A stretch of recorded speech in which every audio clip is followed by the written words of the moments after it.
బుజ్జమ్మ నేను లేకుంటా చూసి ఏం చేసినావు ఏం కథ నడిచింది అబ్బా ఎన్నిసార్లు నిన్ను తలుసుకున్నానోరా నువ్వు లేకుంటే నాకు తిరం పడలేదంటే నమ్ము ఇప్పుడు నిజం చెప్పు అనుభవించు రాజా అని మస్తు ఎంజాయ్ చేసిన రీల్స్ చేసిన ప్రశాంతంగా బతికిన ఇప్పుడు ఓకేనా అంటే నేను రాలేదన్న బాధ అసలే లేదు నీకు కాకుంటే ఒక్క విషయంలో మస్తు బాధ అనిపించిందిరా ఎప్పుడు బిర్యానీ తినేటప్పుడు సినిమా లేకుంటే సింగిల్ గా తింటున్నానే అని ఫీల్ అయినావా రీల్స్ చేద్దామంటే ఫోన్ పట్టుకునేటోళ్ళు లేక మస్తు ఫీల్ అయినా అంతేలే మనిషి కళ్ళ ముంగట ఉన్నప్పుడే నీ ప్రేమలు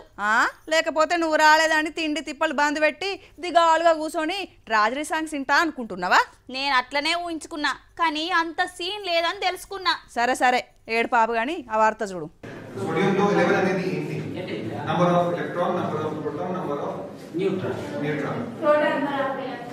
తెలంగాణలో ప్రజాపాలన చేయంగా నేతలకు అధికారులకు ఆఫీసర్లకు గడియ కూడా తీరతలేదు ఇంత బిజీలో కూడా కలెక్టర్ సారు టైం తీసుకొని పిల్లలకు పాఠాలు చెప్తుండు చూడుండ్రి ఆటంలో ఏమేమి ఉంటాయి ఎలక్ట్రాన్ ప్రోటాన్ సో బరువు ఎక్కడి నుంచి వస్తుంది ఎలక్ట్రాన్ నుంచి వస్తుందా న్యూక్లియస్ లో ఏముంటాయి ప్రోటాన్ మరియు న్యూట్రాన్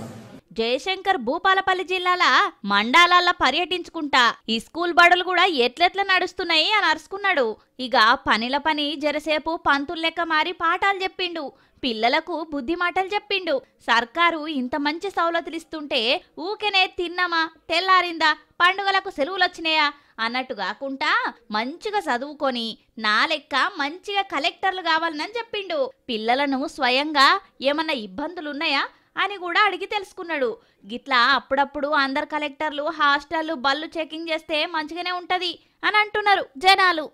సోడియంలో 11 అనేది ఏంటి number of electron number of proton number of neutron